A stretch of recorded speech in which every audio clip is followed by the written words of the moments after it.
I think the biggest thing, I mean, and it's a huge, is this idea of stigma, and to really help people celebrate the fact that recovery does happen.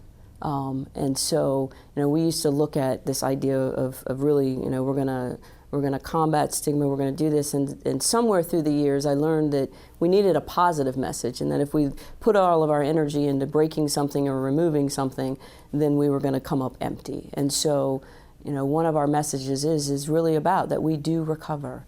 And I know for myself personally, once I really got a hold of this idea that I was never going to be who I was, and that's okay. I was able to watch other people age, and so it's a very similar cycle that we all go through, and so we're really not special or unique, in that truly, something horrible happened to us, whether it was alcohol, or we got hit, or we fell down, or we were in a car crash. Something happened, and make no mistake about that.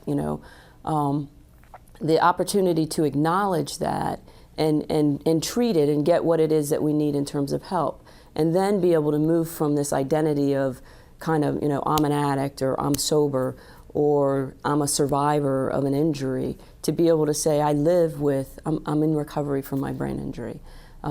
These days, I introduce myself as a person in long-term recovery, which means that I haven't used drugs or alcohol for 20 years, and people clap.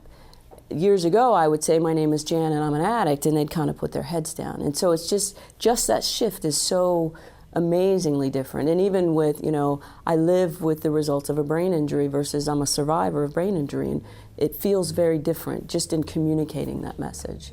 So a lot of it, I believe, starts with us, because that's one of the other pieces. I want the system to change, and it still keeps me in this role of being a victim or being less than.